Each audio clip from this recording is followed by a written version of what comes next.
On February 24th, 2017, 28-year-old Shannon Graves sat on the couch watching TV with her boyfriend in her apartment in Youngstown, Ohio. Shannon changed the channel, and right away she could see that her boyfriend, who was a man in his early 30s named Arturo Novoa, looked annoyed by what she wanted to watch, so she flipped the channel to something else. Then Shannon glanced over at Arturo, but he still looked annoyed. Shannon sighed, trying her best to keep her cool. It was not that long ago that sitting on the couch with Arturo would have made for a relaxing evening at home. But now, every time the two were around each other, they just seemed to argue about everything, even meaningless stuff like what to watch on TV. Shannon put the remote down and then leaned back on the couch and didn't say anything. She hoped that maybe if she just sat there in silence, they could avoid a fight. But in reality, Shannon knew that this TV show she chose, or whatever little thing they ended up arguing about next, was actually just a symptom of a much bigger problem. Her and Arturo's relationship was clearly falling apart.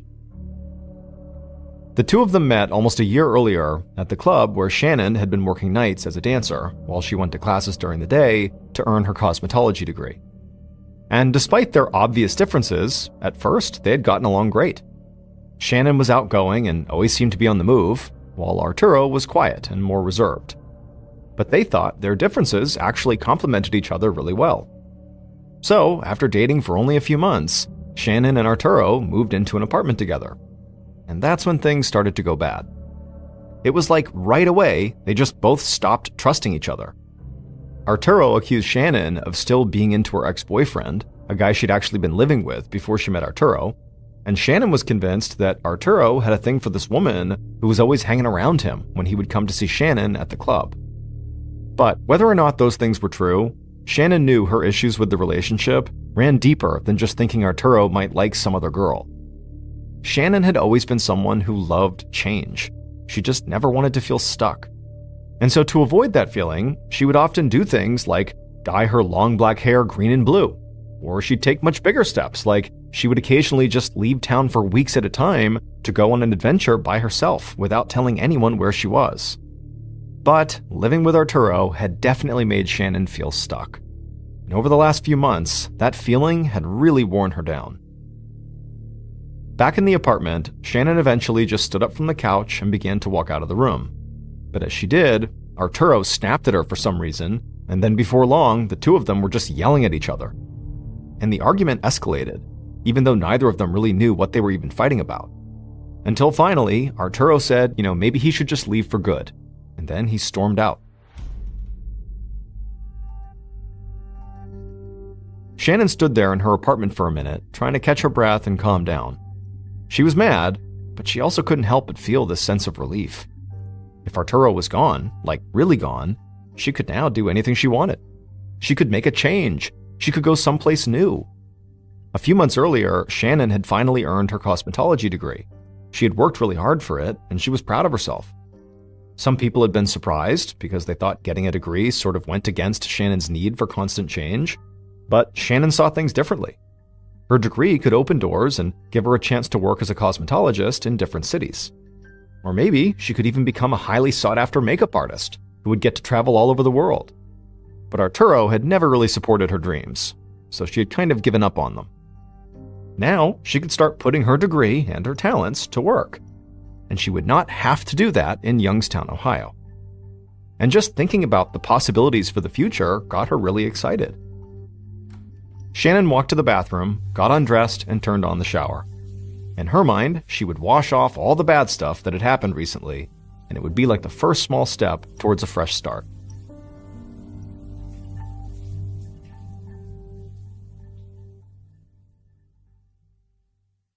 On June 22, 2017, so 4 months after Shannon and Arturo had their big fight, Detective Mike Lambert of the Youngstown Police Department looked up from his desk, and he saw a uniformed police officer standing there with a woman who looked very pale and worried. Detective Lambert asked how he could help. The woman said her name was Debbie DePaul, and she needed to file a missing persons report. She said that nobody had seen or talked to her younger half-sister, Shannon Graves, in 4 months. A confused look came across Lambert's face, and for a second he thought he must have misheard her. And so he asked her again, how long has it been since anybody talked to your half-sister? and Debbie repeated herself and said again it had been 4 months. This blew Lambert away. In all his time as a detective, he'd seen family and friends typically file missing persons report, if anything, too soon, like before they really needed to, not 4 months after the fact. In fact, in the majority of cases he'd worked, the supposed missing person had turned up before the cops could even launch a real search. So he really couldn't understand why Debbie, or anyone else close to Shannon, had waited this long to talk to the police. Lambert told the other officer he could leave, and he asked Debbie to take a seat and walk him through what was going on here. After the officer left, Debbie sat down and said she knew how strange it must sound that she had waited this long. But if Lambert knew her sister Shannon, it would make way more sense. She said that Shannon had a history of just sort of taking off and not talking to anyone for long periods of time. It was something she'd done since she was a teenager. And as difficult as it was to deal with that, Shannon's friends and family had sort of come to accept it about her. It was one of the things that made Shannon who she was. But now, they noticed that Shannon had not called on a couple of family birthdays, and she also hadn't checked in when her best friend had a baby, and that was not like Shannon at all.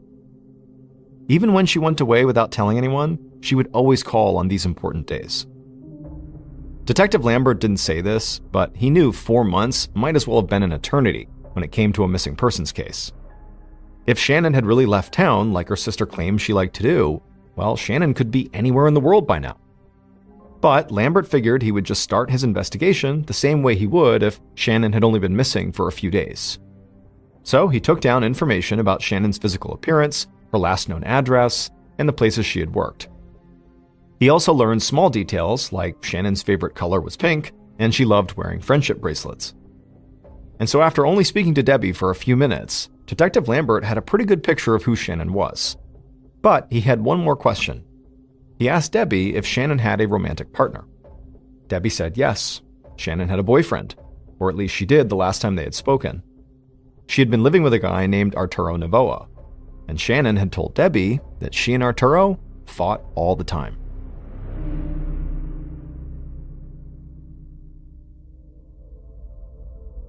The following day, Detective Lambert sat down with Arturo in a small interview room at the station. Lambert had looked into Arturo the night before.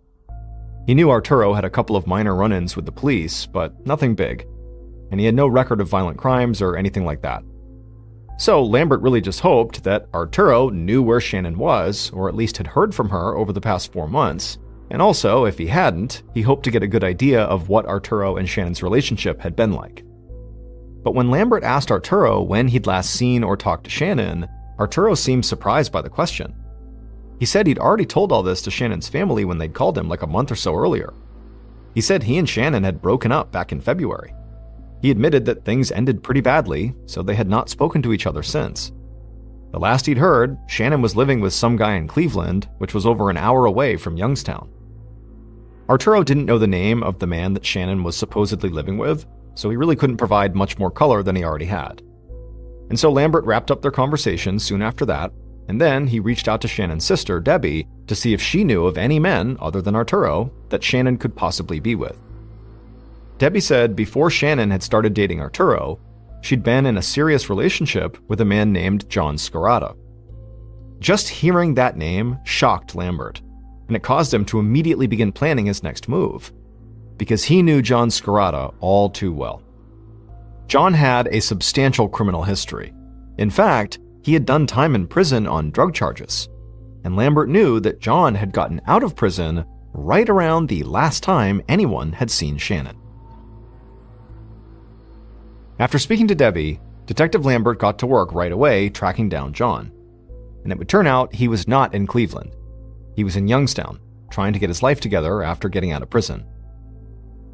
The following day, when John Scarata walked into the interview room at the station, he greeted Detective Lambert like they were old friends.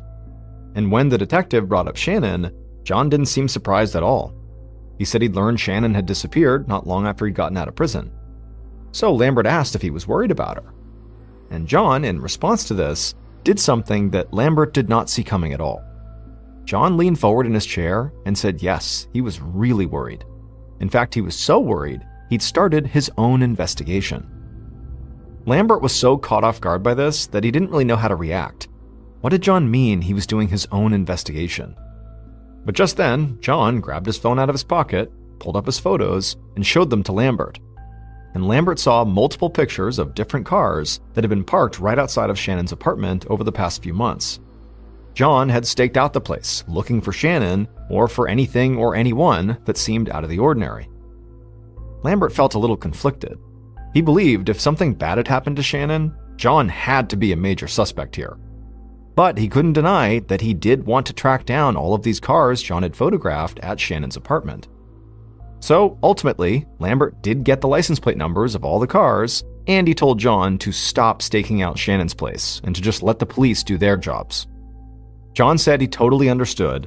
He just wanted to find Shannon and make sure she was okay.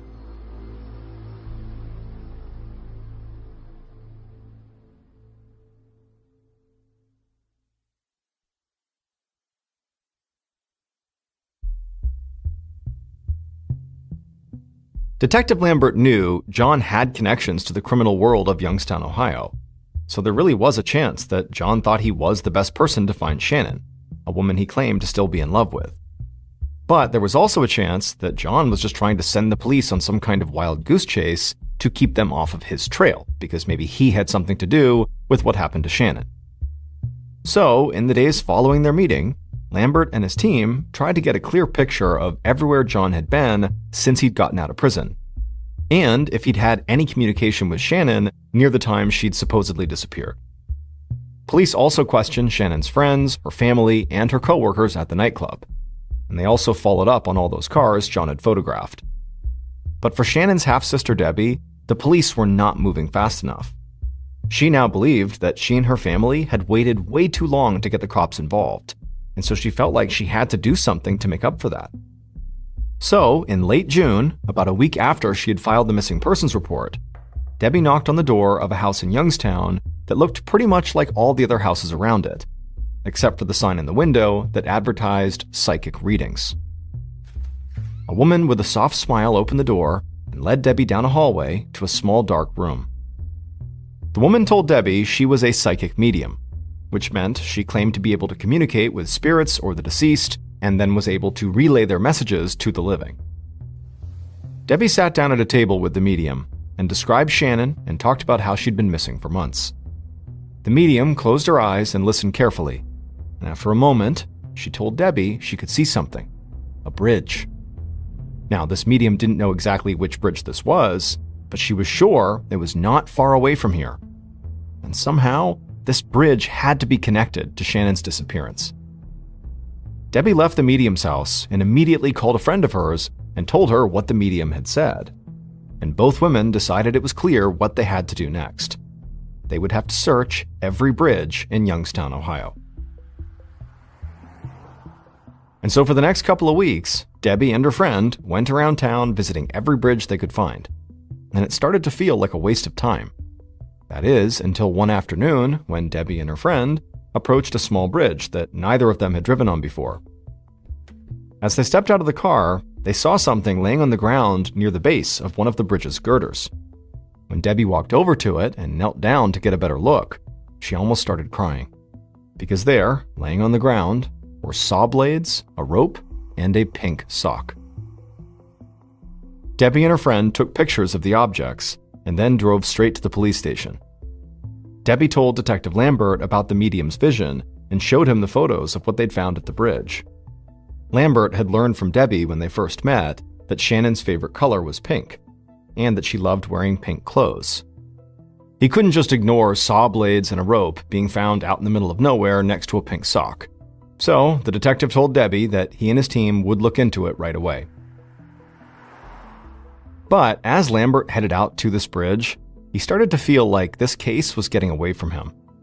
He was already dealing with the missing woman's ex-boyfriend conducting his own investigation, and now he was following up on a lead that apparently came from a psychic medium. And Lambert still had no idea what had happened to Shannon. She really could just be in Cleveland or anywhere else, purposefully avoiding her friends and family.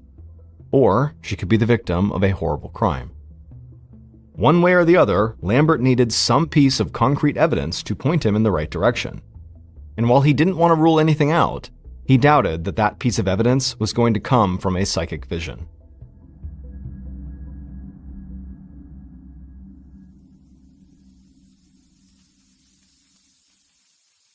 About a month later, on the afternoon of July 29th, a woman was making Italian food at her house in a small town just a few miles from Youngstown. As she cooked, she looked down at the food she was making, and suddenly she got mad at herself. She realized she didn't have enough meat to make the meatballs she was planning to serve with this meal. She thought about taking a quick trip to the grocery store, but then she remembered something. So she called out to her husband in the next room and told him to keep an eye on the stove. She left the kitchen and walked down a set of old wooden steps into the basement. She passed by their washer and dryer and walked over to a white, rectangle-shaped chest freezer that was standing up against the wall. Now, this woman knew there was meat inside this freezer, and she could use it to make her meatballs. But there was a problem. The freezer had a padlock on it. But the woman was undeterred. She grabbed a nearby screwdriver off a work table and used it to pry the entire metal latch that the lock was connected to off the freezer. And so now, with the freezer unlocked, the woman opened it up, and immediately she began to scream.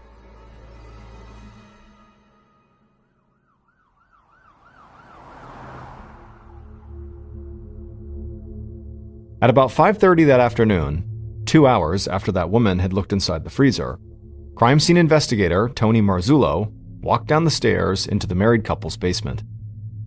Marzullo worked out of Youngstown, but he helped in the surrounding smaller towns when he was needed. And today, he'd gotten one of the strangest calls he'd ever received from police dispatch in one of those smaller towns. Marzullo put on his gloves and approached the freezer. The freezer door was still open, and he could see inside of the freezer was an orange plastic bucket with trash bags sticking out of it. Marzullo got closer and leaned over the freezer and looked inside of that bucket. And the instant he did, he reflexively put his hand over his mouth and tried to collect himself. Even the call from dispatch had not prepared him for this. Because in the bucket, Marzullo was looking at the top half of a frozen, severed human head. Marzullo looked down deeper into the freezer, and he saw the entire thing was basically filled with trash bags. And as he pulled out each of these bags and looked inside of them, he found human legs, human arms, and human hands. Marzullo had no idea who the victim was, but instinctively, he grabbed his phone and called Detective Lambert. Later that evening, Detective Lambert stood in the basement with Marzullo and a group of police officers and forensic technicians. Like Lambert had expected, the psychic vision and the objects found at that bridge had not given him any new leads in Shannon's case, and neither had any of the interviews Lambert had conducted to this point. Basically, the case had stalled. He had no idea where Shannon was or what happened to her. But now, as he stood over the freezer, he had a sinking feeling that the body he was looking at could be hers. Now, they would need to run some tests to officially identify the body, but Marzullo was very confident they could do that quickly. Forensic techs would allow the severed hands they'd found to defrost. Then they would use a saline solution to rehydrate the fingers on those hands, which would allow them to pull clean fingerprints. While Lambert waited for those results, he interviewed the married couple who lived at the house to try to figure out how a dismembered body had wound up in their basement. The couple proved to be extremely cooperative. They said that freezer was not theirs. A friend had asked to store it in their house because the electricity in his house had been cut off, and he didn't want the meat in the freezer to go bad. When their friend had brought it over, they did think it was odd that the freezer had a padlock on it, but they'd assumed the freezer door just didn't stay shut on its own, so their friend must have locked it just to make sure the meat inside stayed frozen. The woman went on to tell Lambert that the only reason she had broken into the freezer is because she really wanted to make meatballs. Lambert thought the story was definitely strange, but none of it sounded untrue. So he asked who was this friend who gave them the freezer.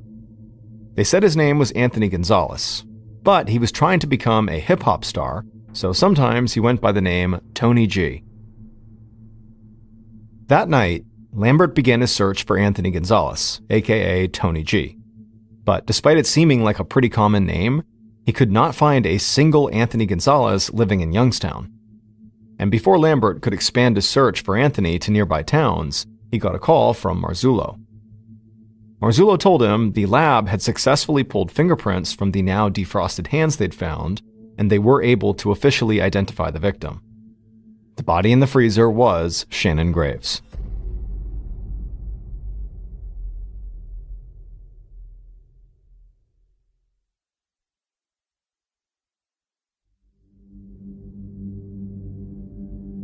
Now that police had finally found Shannon's body, and this had become a homicide investigation, news of the grisly discovery in the basement spread across Youngstown. And in the days following the discovery, Detective Lambert got an unexpected visitor at the station. Shannon's ex-boyfriend, John, had returned. John had heard about Shannon's body, and he admitted right off the bat to Detective Lambert that despite what he'd promised him, he said he had not actually given up his own investigation into Shannon's case. And in fact, now, he had discovered something huge. John heard from a friend of his about a house party that had taken place a few months earlier. And at this house party, a man named Andrew Herman had been burning some of Shannon's stuff in a huge bonfire. With help from John, Detective Lambert and several other investigators found their way to the house where this party had taken place. And as soon as they got out of their cars, they could see the remnants of a bonfire in the front yard. There was a big pit filled with ashes and big pieces of wood around it that looked like they'd been used for seating. Lambert and a crime scene investigator walked across the dying grass in the front yard. They put on their gloves and began sifting through the large pile of ashes. And they found what looked like charred clothing and some burned pieces of plastic. But to their utter shock, it looked like one object had survived the fire and remained almost perfectly preserved. And as Lambert bent down and pulled this object out of the ashes, he almost couldn't believe it. Because of all the possible things he could have found, this was like the perfect clue. The object was a friendship bracelet with small plastic beads strung on it that spelled out Shannon. There was no doubt that John had been right. Somebody had been burning Shannon's things. Investigators headed back to the station with this new piece of evidence, and Lambert set up a meeting with Andrew Herman, the man John said had been burning Shannon's things. But John warned Lambert to watch out, because Andrew was a total psychopath. A guy who was into black magic and who worshipped the serial killer cannibal Jeffrey Dahmer. On August 7th, 2017, so about a week and a half after the discovery of Shannon's body, Detective Lambert led Andrew into an interview room. And Lambert had to admit that Andrew was not anything like what he'd expected. Andrew wore a well-fitted suit and tie, and his hair was short and neatly combed. He looked way more like a guy who worked at a bank than somebody who was into black magic and serial killers. But Lambert knew the way this guy was dressing didn't prove anything, one way or another. Detective Lambert told Andrew right away that they had gone to the site of the house party and discovered a friendship bracelet inside of a fire pit that they were sure belonged to Shannon Graves, and that they'd heard Andrew was the one trying to burn it. Andrew nodded and said, yep, the bracelet was Shannon's, and he was trying to burn it. And he also admitted that he and a couple other people had also burned some of Shannon's other things at that party. Lambert just looked at him and said it seemed very suspicious that they had burned the belongings of a woman who'd recently been found brutally murdered. But Andrew did not flinch. In a perfectly calm voice, he said they had burned the stuff as a favor for a friend, Anthony Gonzalez.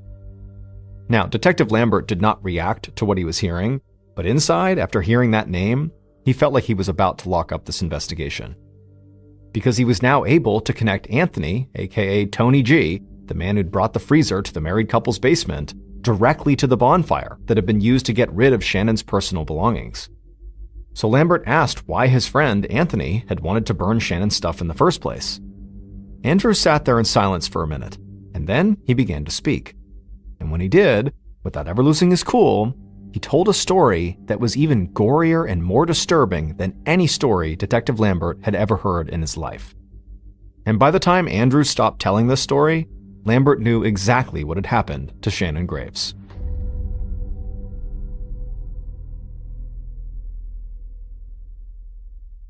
Based on information from Andrew, evidence found in the basement freezer, and interviews conducted throughout the investigation, the following is a reconstruction of what police believe happened to Shannon on February 24, 2017, and the following days.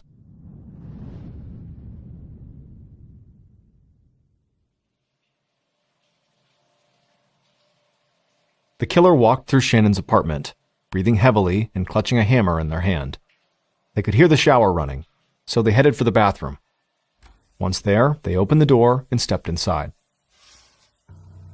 Shannon shouted something and pulled back the shower curtain, but before she could even figure out what was happening, the killer raised the hammer and slammed it into the top of her head. Shannon's body collapsed in the shower, and blood began to run into the drain. As for the killer, they continued to swing the hammer over and over again into Shannon's head. Her body twitched and then eventually stopped moving. She was dead in the shower.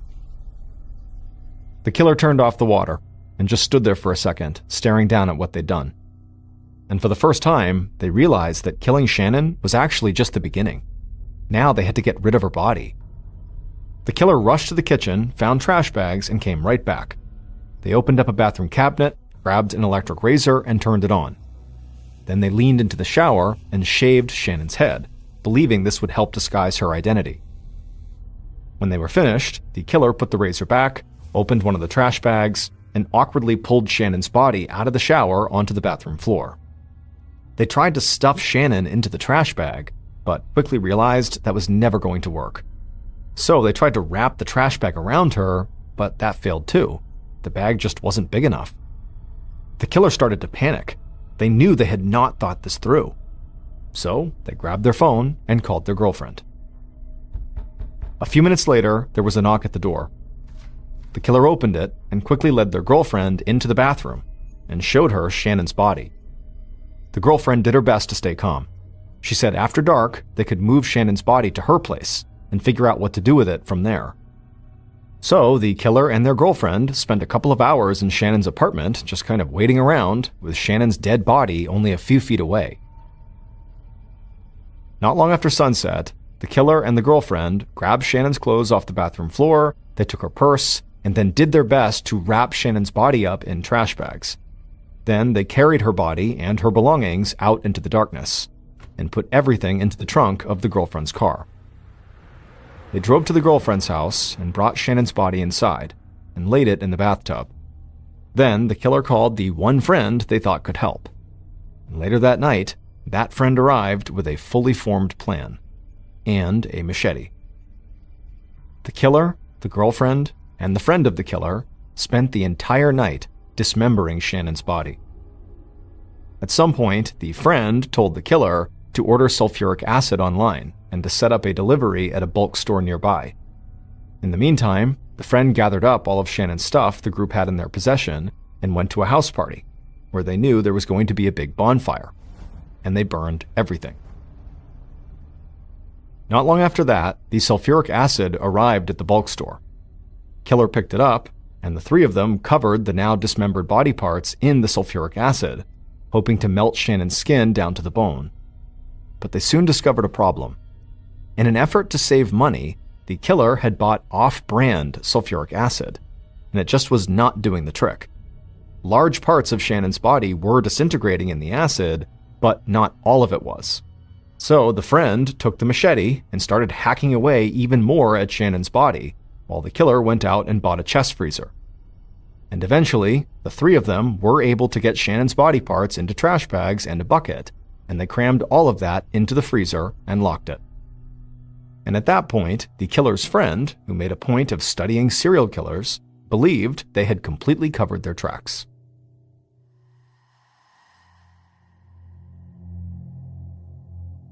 Andrew Herman, the man who supposedly worshipped Jeffrey Dahmer, oversaw the disposal of Shannon's body and her belongings. And his friend, Anthony Gonzalez, who also went by his hip-hop name Tony G, murdered Shannon. But it would turn out Anthony Gonzalez and Tony G, those two names, were both aliases. Anthony, aka Tony G, was actually Shannon's boyfriend, Arturo Novoa. On the night that he and Shannon had fought and he stormed out, Arturo did not leave for good. Instead, he came back, grabbed a hammer, and killed Shannon. But Arturo had not thought the murder through. So after it was done, he called his other girlfriend, the woman who Shannon had seen him hanging around with at the nightclub, for help. This girlfriend, who knew Arturo by his alias, Anthony Gonzalez, was very devoted to him, and was willing to do whatever it took to protect him, which is why she was willing to help dispose of Shannon's body. Police had considered Arturo a suspect, and when they interviewed him after the missing persons report was filed, Arturo worried they would start closing in. So he had taken the freezer with Shannon's body in it to the house of a married couple he knew. He told them he had no electricity at his place and asked them to store the freezer so the meat wouldn't go bad, and they agreed. After the discovery of Shannon's body in their basement, police had begun to look for Anthony Gonzalez, which the married couple believed was their friend's real name who owned the freezer. But it was when the couple showed the police a picture of Anthony that the police knew they were onto something, because they could tell the photo was not of Anthony. The photo was of Arturo.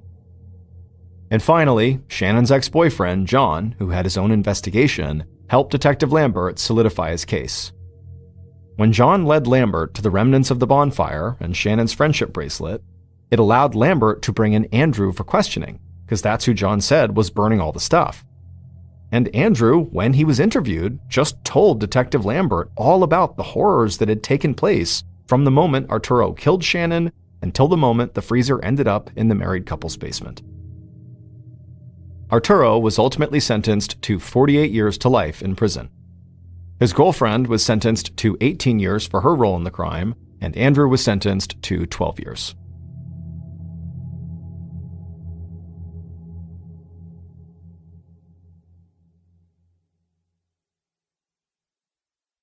A quick note about our stories: they are all based on true events, but we sometimes use pseudonyms to protect the people involved, and some details are fictionalized for dramatic purposes. On the evening of June 20th, 1978, rock and roll music blasted from inside a little white house on Acton Avenue in the suburb of Wood River, Illinois. Inside the house, 22-year-old Carla Lou Brown set 4 pizzas down on a pile of milk crates that for that night served as her dining room table. The petite blonde woman was exhausted from hauling boxes and furniture all day, but she wanted to thank the friends who had helped move her and her fiancé into their new home, so she was hosting a house party. Carla's best friend, Debbie, raised her beer into the air and said that hopefully this house would soon be filled with the pitter-patter of little feet running around. Carla, who was looking forward to getting pregnant, beamed and looked over at her fiancé, Mark Hart. Mark was laughing, but he had his hands up in front of his face as if to say, slow down here. He joked that before they had kids, he'd just like to get their boxes unpacked first. Carla had been dating Mark, the 27-year-old apprentice electrician, since he returned from the war in Vietnam. Carla was totally crazy about him, but their 5-year courtship had been anything but smooth. Mark was one of the few men in Carla's life who had not immediately thrown himself at her feet and done whatever it took to make her happy. At 4'11" tall, Carla was shorter than most girls in Wood River, but that hadn't stopped her from becoming a varsity cheerleader in high school. She was kind and approachable, which made her popular with boys and girls alike, and she was curvy enough to attract wolf whistles from total strangers out on the street. But Mark was different. She had to chase him, because Mark was one of those guys who started sweating at the thought of commitment. He had broken things off with Carla more than once before when the pressure to settle down just got to him. But he always came back. And now, finally, the couple was not only engaged to be married, but they also had just bought a house together. Carla sipped her beer and thought to herself how much she wished her father could see how far she had come. Ever since he died in an accident when she was just 11 years old, Carla had been looking for a real home. She and her mom had fought so much that Carla moved out as a teenager. She lived with her best friend Debbie and other friends, bouncing from place to place, until now. It was barely 1,000 square feet of living space, but to Carla, this new home for her and Mark was a dream house. A loud knock on the front door suddenly brought Carla's focus back to the party.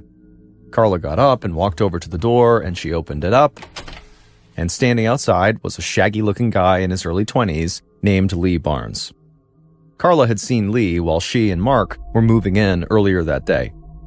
Lee had been drinking alcohol and smoking marijuana with 2 other guys at the house next door. One of them had made a lewd remark about Carla's breasts, but then Lee called out to her by name and said they went to high school together, though she only vaguely remembered him. Carla mustered a good-natured hello, but quickly just went back to unpacking. And now that guy, Lee, was standing on her porch, asking to join the party along with his two buds, Paul Maines and John Prant. Lee told Carla that they had marijuana they would share if they would share that pizza with him and his friends. He said, "Come on, it'll be fun." But Carla had no desire to invite this trio into her home. This was a special night for Carla, and she only wanted to share it with people closest to her. So she told Lee that she was tired and they were about to wrap things up anyways, and so maybe they could hang out another time. Lee looked mildly annoyed at the rejection, but he took the hint and left, with his pals trailing right behind him. Carla shut the front door and then put another Blondie album on the record player. Soon all the girls were dancing and Carla was swaying right along with the beat, and as she did, she looked over at Mark. And Mark gazed back at her as if she was the only woman in the world. The next day, Carla took the day off from her job in customer service at an airplane parts company. She had way too much to do getting settled into her new home, including cleaning up the trash from the party the night before. But so far, on this kind of unexpected day off, she'd spent most of the morning on the phone. At 9, she called her best friend Debbie, who was home with her baby, and then after she hung up with Debbie, Mark's mother called her, and she really liked to talk. Carla glanced at the clock. It was already 11 a.m., and Mark's mom showed no sign of slowing down. Carla was starting to feel guilty that she was getting so little done with this day off. While Mark was hard at work, Carla was supposed to be organizing their house. So eventually, Carla made up a lie that she had just heard someone knock at her front door and so she needed to go, and so Mark's mother took the hint, and they hung up. And so now that Carla was finally free, she just headed downstairs to the finished basement where the couple had left their unpacked boxes, and Carla got back to work. But minutes later, Carla was unpacking a 10-gallon barrel labeled Mark that contained his clothes when she heard footsteps coming down the stairs to the basement. Figuring that Mark must have forgotten something before he left for work, Carla stopped what she was doing and she turned around with a big smile on her face, ready to greet her husband. A little after 5 o'clock that evening, Carla's husband, Mark, pulled up to the house in a pickup truck driven by his friend Tom. They were hauling a large doghouse behind them. Mark knew how much Carla loved his parents' golden retriever dog, so he planned to get a dog for her as soon as they were settled in. Mark told Tom that he kind of secretly hoped that Carla would love this puppy so much that she might wait on having a kid right away. Once the pickup truck came to a stop, Mark slid out of the passenger seat and walked up the front path to his one-story clapboard house and went in the front door. He expected to find Carla, but didn't see her in the living room. And she didn't answer when he called her name. Mark picked up an empty beer can from the night before and took it into the kitchen. As he threw it into the trash can, he noticed that the back door was ajar. He felt annoyed with Carla for leaving it open because all sorts of insects could get in. He shut the door, then joined his friend Tom outside. They carried the doghouse to the backyard and set it down under the shade of an oak tree. Then Mark invited his friend inside for a tour of their new house. He showed Tom their bedroom and the spare room that Carla was already calling the baby's room, and then Mark asked Tom if he wanted to go downstairs and see his favorite part of the house, the basement. Tom said, "Yeah, let's do it." So Mark led the way down the steps to the basement, where he had set up the TV and a sofa. No matter what was going on upstairs, he told Tom as they walked down, "We can always watch football in peace down here." But when they actually got downstairs, Mark immediately noticed something strange. The sofa appeared to be soaking wet, and the TV tray in front of it was turned upside down. Beside the sofa were several dark red drops on the basement floor, and Mark wondered if maybe it was blood. And so in a second, his mood switched from being annoyed to being very anxious. Mark looked rapidly around the room for some explanation for what was going on, but everything else seemed totally normal. Then Mark turned toward these swinging doors that led to the laundry room, and in the gap between the bottom of the doors and the floor, he could see Carla's bare legs. Suddenly panicking, Mark screamed out Carla's name, but Carla didn't answer, and so Mark ran into the laundry room, and what he saw in there was worse than anything he saw in Vietnam. Carla was kneeling on the ground with her hands tied behind her back, and her head was submerged in a 10-gallon barrel full of water. Carla was also naked from the waist down. Mark ran over to the barrel and saw bubbles in the water around Carla's head, and for just a second he thought maybe he could save her. But when he frantically pulled her head out of the water, he saw her complexion was already gray, and she had 2 long gashes across her forehead, as well as serious bruising under her chin. Also, 2 of Mark's socks were tied tightly around Carla's neck, digging into her skin. Mark checked her wrist for a pulse, but couldn't find one.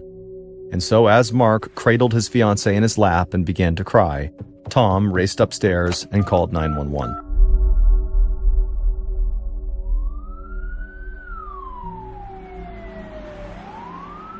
The first police officer arrived at the house just before 6 p.m.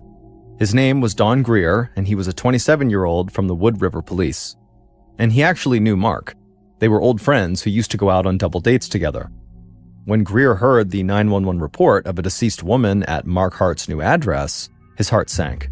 He hoped it was a mistake. When Greer arrived at the house, he would find Mark sitting at the kitchen table, staring ahead with glassy eyes. Mark looked up and seemed to recognize his old friend, but all he could say was, "She's down in the basement." Greer went directly down the stairs to where Mark and Tom had laid a red blanket over Carla, who was now face down on the floor. When Greer looked beneath the blanket, he was shocked by the brutality of the murder. It looked like Carla had been beaten as well as strangled and probably raped too. But he had been told that her head was underwater when she was found, so maybe she had drowned. But it certainly wasn't easy to determine just from looking at her what killed Carla. There were just too many possibilities. Wood River was just across the Mississippi River from the city of St. Louis, so big city crime did show up in this town periodically. But murders were rare, and usually they were just the result of a bar fight or some other physical altercation. Greer had never seen a homicide in Wood River that was this violent and perverse. In fact, no one in the Wood River police force had. And for Greer, this was not just any murder victim. It was his friend's fiancée. Greer could scarcely concentrate on sizing up the crime scene. He felt like he should run upstairs to comfort his friend after such a horrible loss. But Greer couldn't think of anything to say that wouldn't come off phony. So Greer settled for going upstairs and laying his hand on Mark's shoulder before asking Mark and Tom to please tell him exactly what happened. Mark began talking about how excited he was to show Carla this new doghouse, but as he spoke, Greer could only think about the nightmare in the basement. The Wood River police were going to need help to solve this murder.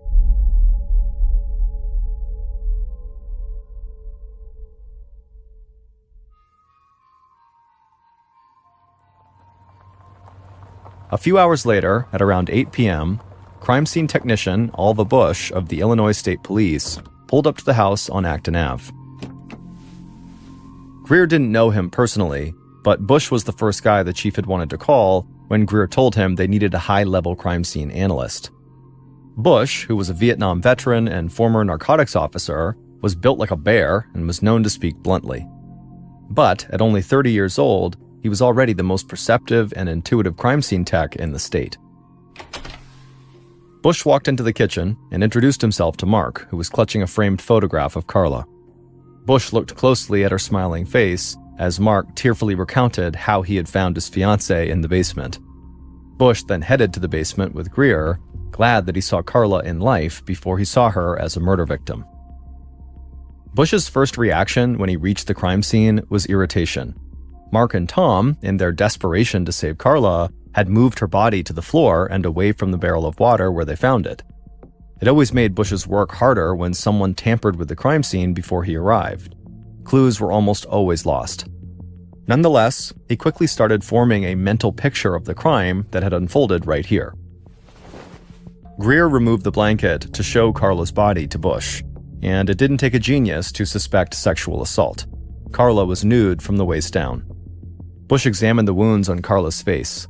The cuts ran parallel across her forehead, bloody but too shallow to be fatal. He wondered what would make a wound like that. The socks tied around Carla's neck made it look like she had been strangled with them, but Bush thought the knots were too neat to have caused her death.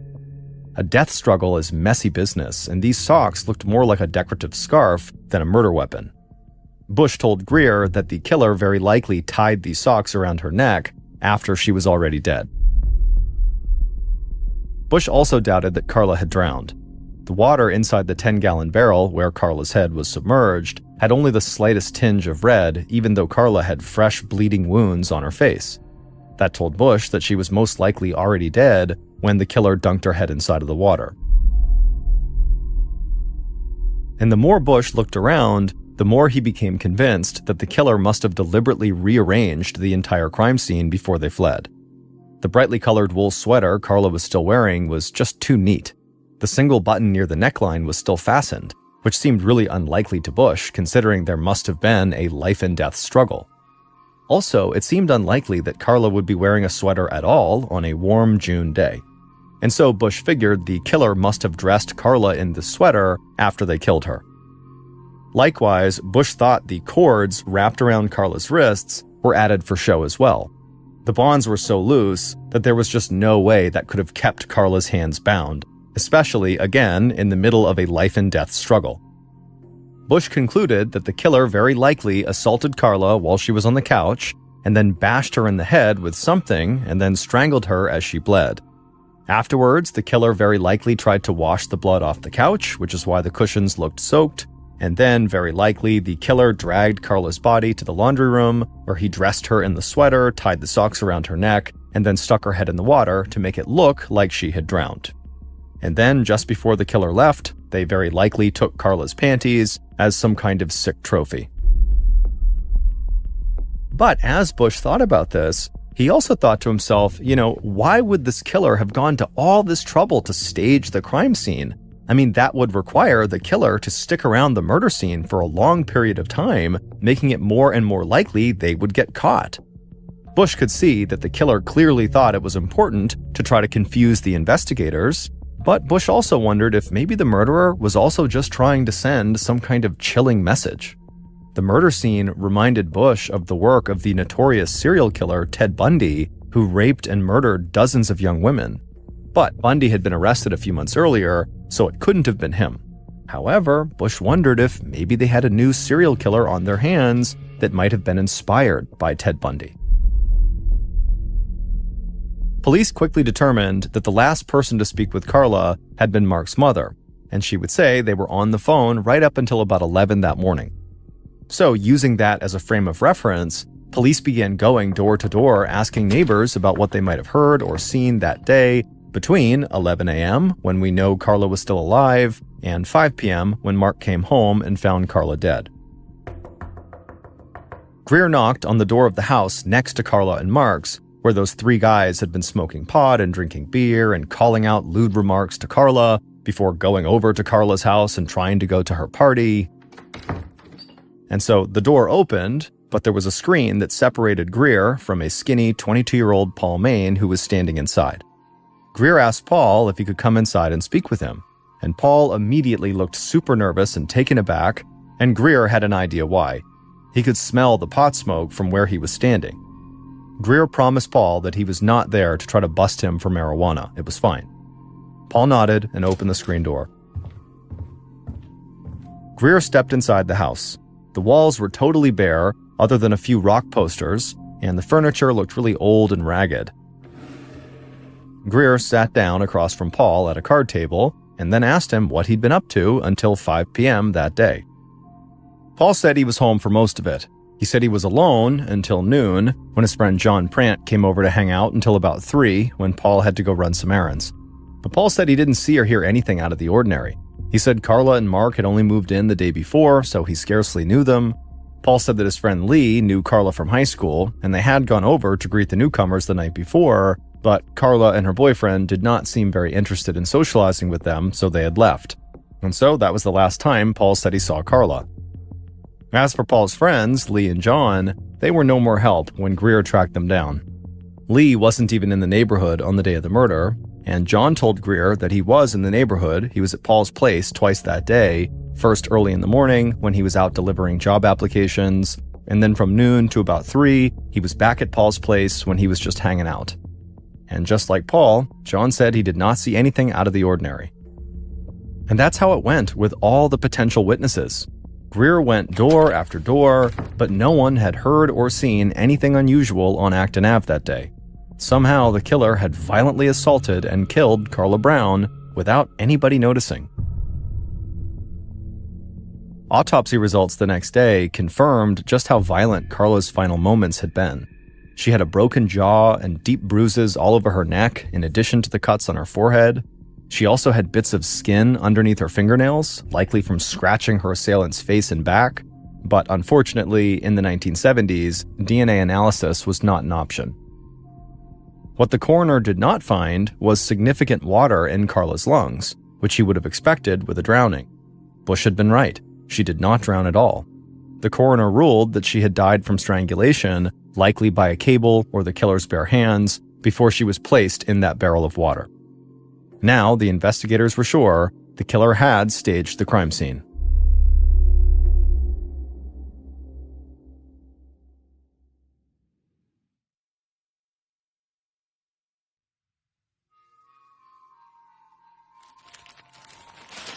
All across Wood River that day, June 22nd, people woke up to front-page news about the shocking murder of Carla Brown, along with a picture of Carla from her senior yearbook. The article described the crime as being potentially a sexual murder, possibly tied to a recent string of incidents in the community. Over the past 15 months, a man had attacked 14 women in their homes, and he was still at large. But Bush told the Wood River police that he didn't buy that theory. That serial rapist who was attacking women in their homes always broke in at night, but Carla was killed in the middle of the day, and the serial rapist did not kill his victims.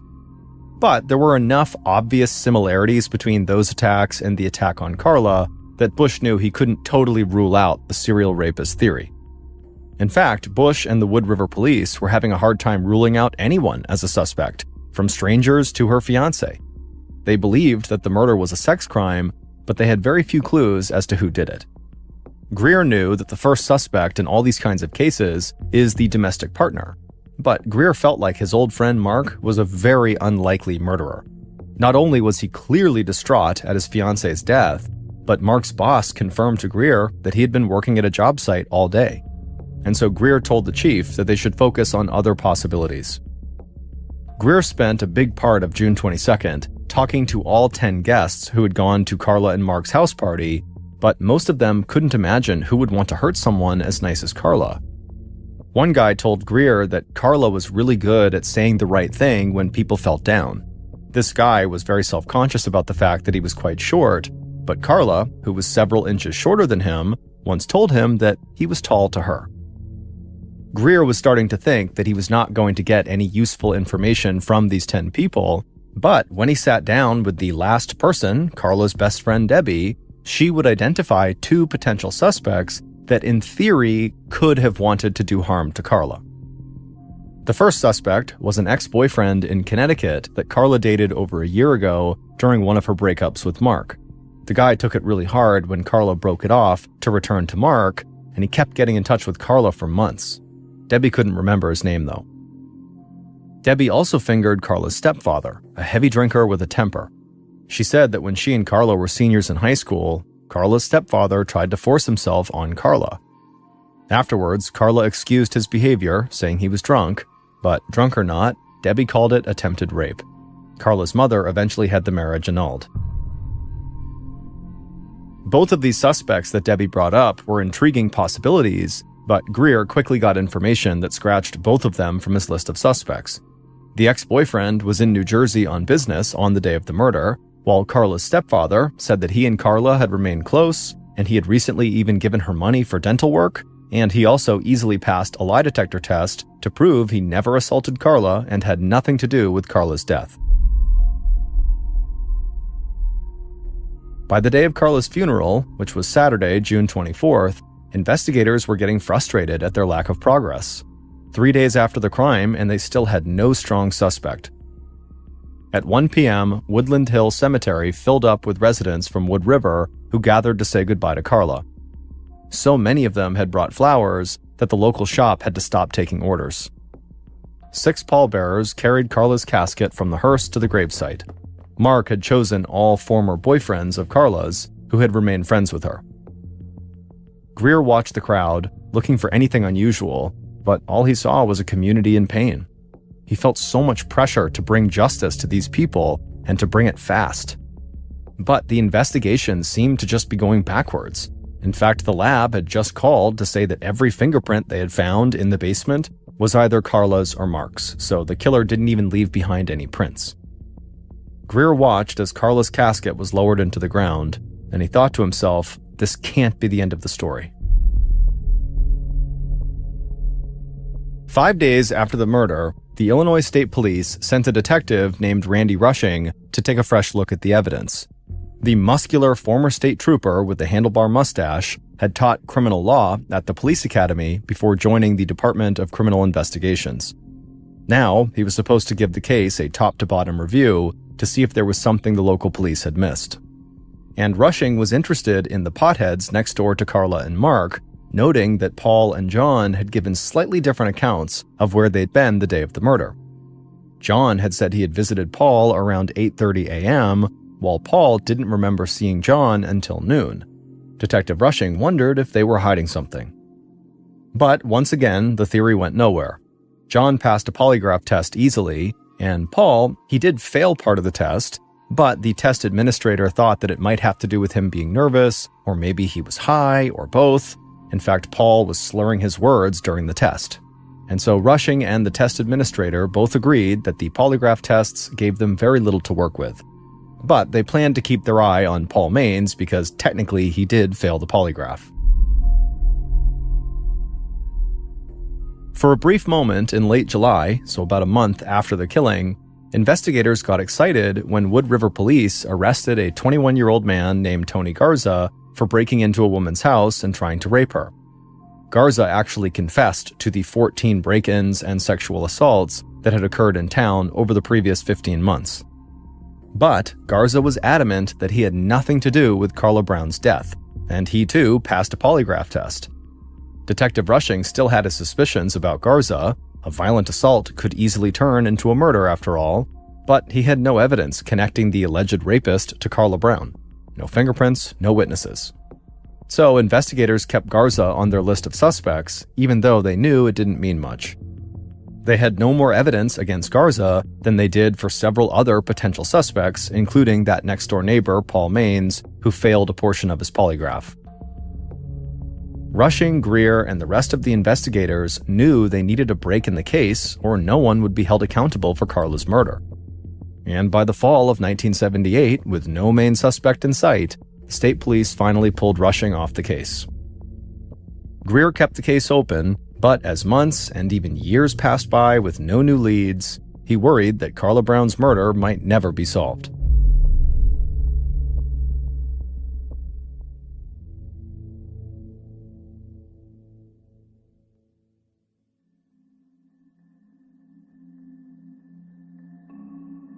By June of 1980, so 2 years after the murder, the investigation was in the deep freeze, and Carla's fiancé, Mark, had given up hope that her killer would ever be brought to justice.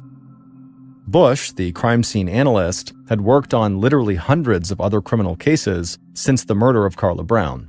But he never forgot Carla's smiling face in the photo that Mark was holding that day, or the terrible injuries she had suffered at the hands of her killer. And the idea that her killer was getting away with murder really gnawed at Bush. At the time, Bush was in New Mexico to testify at another trial when he attended a police seminar on a new investigative technique called computer image enhancement. He sat on the edge of his seat in a university lecture hall as a forensic dentist, Dr. Homer Campbell, explained how the computer could transform a two-dimensional photograph into a three-dimensional image, giving police new insights into crime scenes. Dr. Campbell demonstrated how this technique enabled investigators to scour a picture in a much deeper way, picking up details that were previously invisible. After the lecture ended, Bush walked right up to Campbell and said, "Hey, I have a case for you."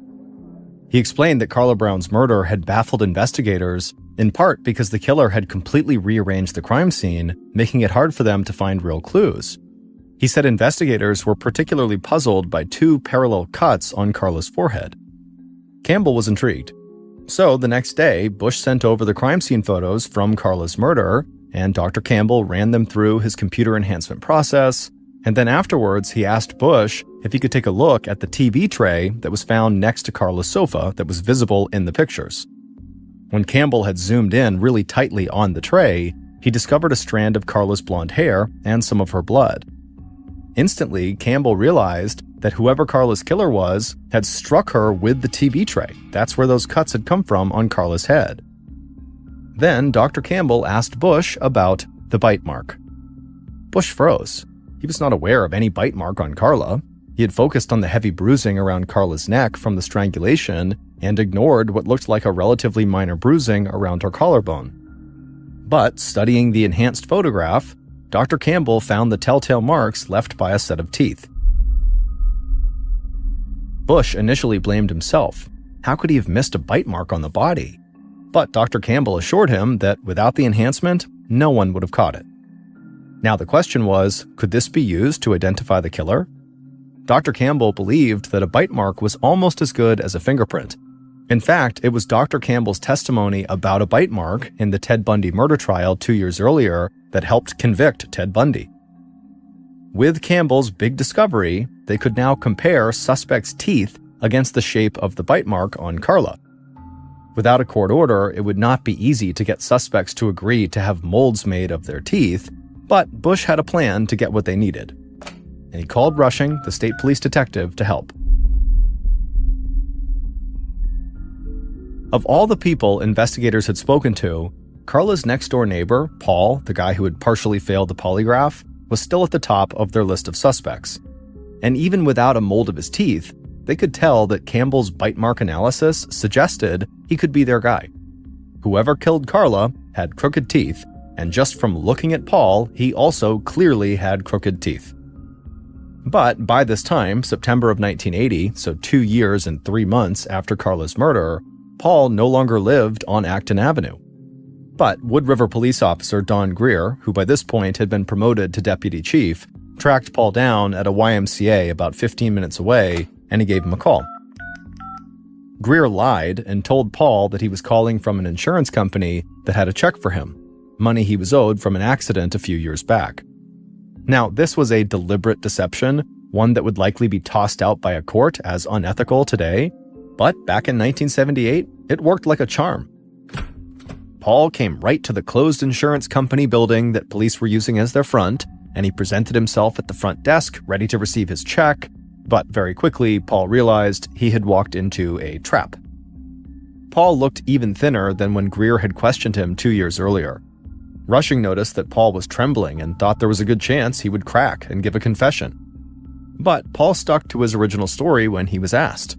He said he had no idea who killed Carla. But Greer and Rushing did not believe him, and they made that very clear to him. They said there was only one way he could prove his innocence. Let them take an impression of his teeth to compare against the killer's teeth. And Paul agreed. They overnighted the impression of Paul's teeth to Dr. Campbell, and then all the investigators held their breath until they heard back the next day. Finally, 27 months after the crime, they hoped they were on the brink of justice for Carla.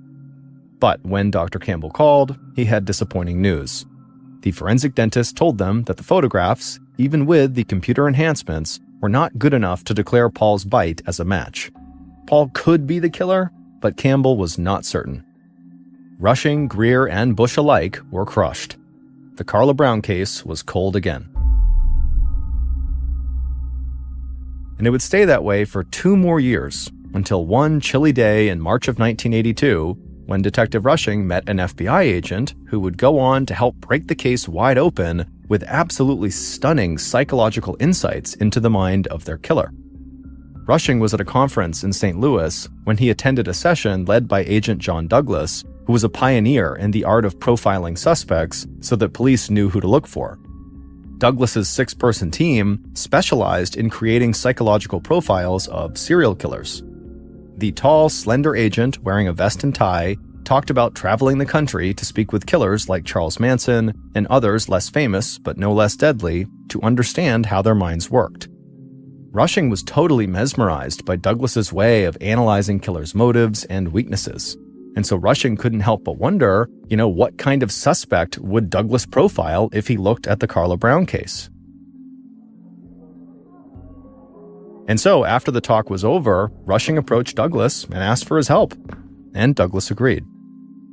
6 weeks later, Bush and Rushing piled into an unmarked police car to make the 800-mile drive to FBI headquarters in Virginia to go over the case with John Douglas.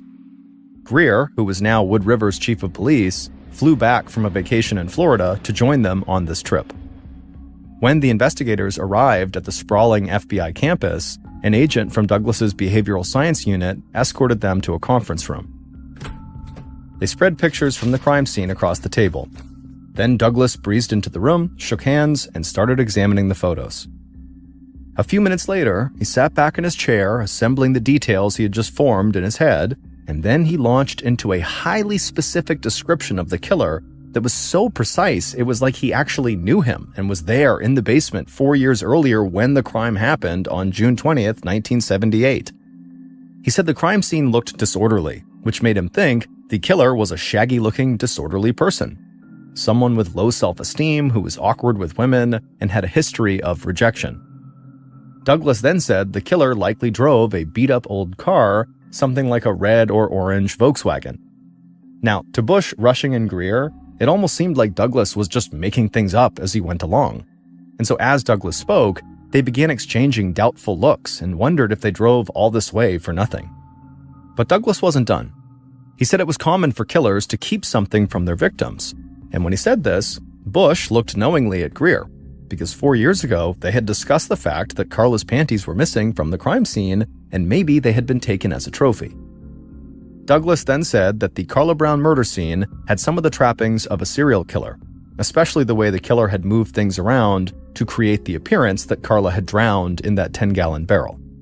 But Douglas said the killer had never killed anyone before Carla, and the killer probably did not come over to Carla's house to kill her. This surprised the investigators, and so Rushing asked Douglas how he could possibly know that. And Douglas just pointed to the photograph showing the soaking wet sofa, and he said, well, it looks like the perp tried to revive his victim by splashing water on her. That does not seem like a killer who just goes around killing people. This seems like maybe it happened by accident. Bush's jaw dropped. The wet sofa had perplexed him and all of his investigators for 4 years. Douglas said the strangulation and blows to the face indicated a personal confrontation. Maybe Carla rejected him sexually and he struck back. In cases like that, Douglas said, the killer usually faces the victim and attacks the face and neck. Douglas would go on and describe this case as what he called a neighborhood crime, meaning it was likely committed by someone living nearby or literally in the victim's household. Douglas looked at the three men and told them that very likely they had already interviewed the killer. Rushing piped up and said, well, what would happen if the killer took a polygraph? Douglas shook his head, uncertain. He felt the polygraph was not a reliable tool. He'd seen too many cases where the killer beat the test, but was convicted on other evidence. Greer wondered what that meant for their case. All of their potential suspects had passed their polygraph, except for Paul, who had failed a portion of it. Then Douglas looked at the photograph of the blood droplets from the crime scene again, and he said the killer must have had blood on him, and so after Carla was dead, the killer must have gone somewhere nearby to try to clean himself up. And when Greer heard that, he thought, well, if the killer was Paul, how much closer than next door can you get? Because Paul lived next door to Carla. Bush, Greer, and Rushing were already blown away by Douglas's insights.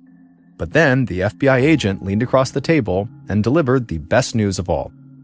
Since their killer was almost certainly an amateur killer, he would easily crack under pressure. Douglas suggested that the police should mount a psychological warfare campaign in the media.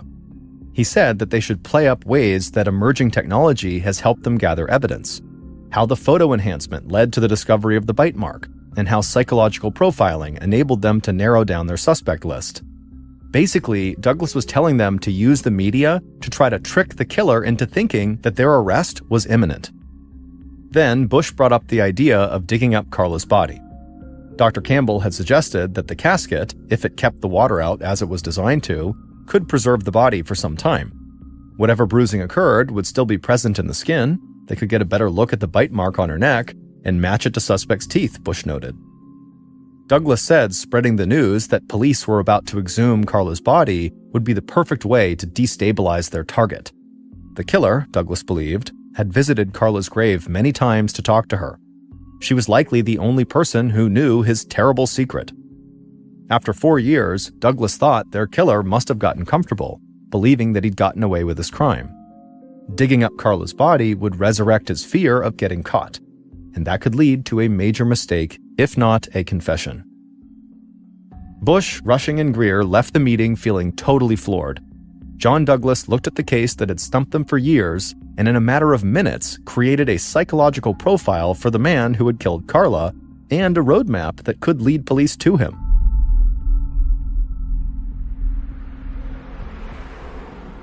As they drove back to Illinois, they went over their list of suspects and knew there were still several men who fit Douglas's description of the killer, including the serial rapist and Paul, the next-door neighbor. The 3 investigators met with the district attorney as soon as they got back to Madison County, Illinois, and the DA immediately agreed to the FBI profiler's media strategy. Over the next 2 weeks, the district attorney held a series of press conferences doling out information about the re-energized Carla Brown investigation. He played up the fact that the guy who had helped nab serial killer Ted Bundy was advising investigators. And soon, stories about the Carla Brown investigation became a regular feature in the regional newspaper for days and days. Amid the media frenzy, police received a call from a friend of Carla's next-door neighbor. 2 days after the murder, this friend hosted a party that Paul attended. He said that Paul mentioned that police had been around his place asking questions and that he might have to leave town if the heat turned up on him. The friend explained that he had kept his mouth shut about what he overheard Paul saying for almost 4 years, but he was now finally moved to call the police after he had heard the district attorney talk about the bite mark on Carla's collarbone. The friend said that back when the murder first happened, Paul had actually talked about how the killer had bit Carla. Now, this friend was starting to think that Paul might know more about the crime than he was admitting to. That got Rushing's attention. No one knew about the bite mark until Dr. Campbell discovered it in a computer-enhanced photo 2 years after the murder. Well, no one knew about it prior to that, except for the killer. On June 1st, 1982, almost 4 years after the murder, reporters from all over the St. Louis region gathered around Carla Brown's grave at the Woodlawn Cemetery. They snapped pictures of her headstone, which read, "So lovely, so loving, so loved." As the backhoe dug into the ground, Chief Greer stood shoulder to shoulder with Rushing and Bush, praying that this invasion of Carla's grave would lead them to her killer. The casket was lifted out of the ground and placed into a hearse and driven to the St. Louis Medical Examiner's office. Greer, Bush, and Rushing gathered around the casket as the coroner opened it up. The casket had been sealed well, leaving the body in very good condition. The skin had not deteriorated very much, and this time, Bush zeroed in with his camera on the bite mark. Using new high-resolution film, he snapped photograph after photograph. Now armed with much better images of this bite mark, investigators wanted to compare them with Paul's dental impression. Bush, Rushing, and Greer flew out to New York to meet with a bite mark expert. He was going to match the teeth marks on Carla's collarbone against impressions taken from several men they had spoken to over the last several years, including Paul from next door and Carla's ex-stepfather. Now, none of these bite molds were labeled by name, so this expert had no idea whose teeth were which as he did the comparison. Sitting at his kitchen table on Long Island, New York, the bite mark expert performed a blind comparison, and sure enough, he found a perfect match. Investigators now knew who killed Carla, and unbelievably, the real killer basically lined up perfectly with the profile of the killer they had gotten from Douglas.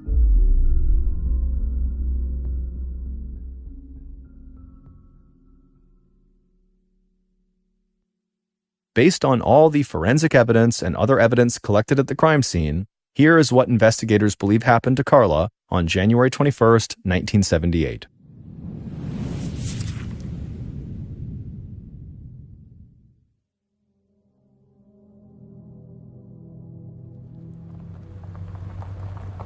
Around 11 a.m. on that day, the killer parked his beat-up red Volkswagen vehicle at a laundromat about a block from Carla and Mark's house.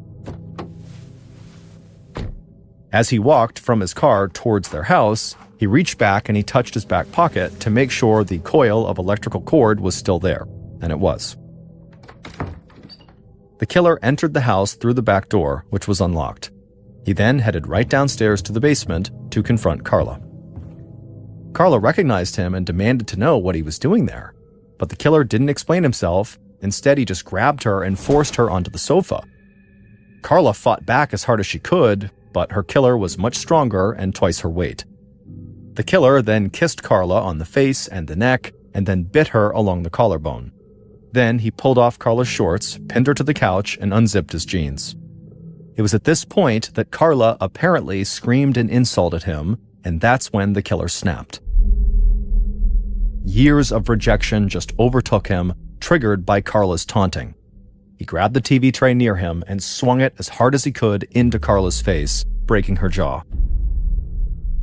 Then the killer lifted that tray back into the air and brought it down again on Carla's face, leaving that parallel gash in Carla's forehead. As Carla reeled from these blows, the killer pulled out that electrical cord from his back pocket and tied it tight around Carla's neck. And the killer pulled as tight as he could on that cord, constricting Carla's windpipe until her face turned beet red. The pressure closed off her carotid artery, depriving her brain of oxygen, and so in seconds, Carla lost consciousness. A few seconds later, the killer released the wire and sat up, and as he caught his breath, he looked around wildly, wondering what was going on, as if he'd just woken up from a nightmare. And then he looked at Carla, and he saw her lying lifeless on the sofa. Suddenly realizing what he'd just done, he panicked. He pulled the wire completely off Carla's neck, he slapped her face a few times to try to revive her, but when that didn't work, he drew some water from the sink and poured it on Carla's face, and when that failed, the killer decided to just rearrange the entire crime scene, hoping to throw off the police.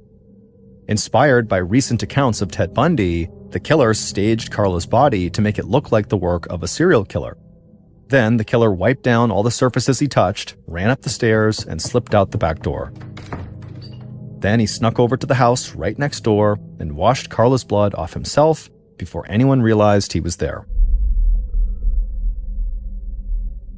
At 10:30 p.m. on Tuesday, June 8, 1982, just days before the 4th anniversary of Carla's murder, Greer and Rushing arrested the killer at his parents' home.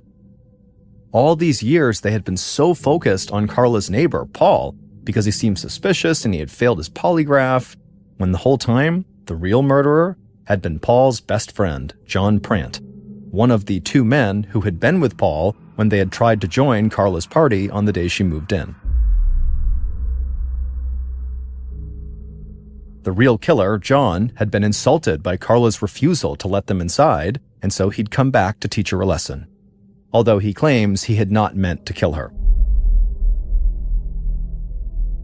In July of 1983, John was convicted of first-degree murder and sentenced to 75 years in prison. Despite repeated attempts to discredit the bite mark evidence on appeal, he remained behind bars for 37 and a half years until 2019 when he was freed on parole. Since then, John has engaged the help of the Exoneration Project to try to discredit the bite mark evidence and clear his name. To this day, John maintains his innocence.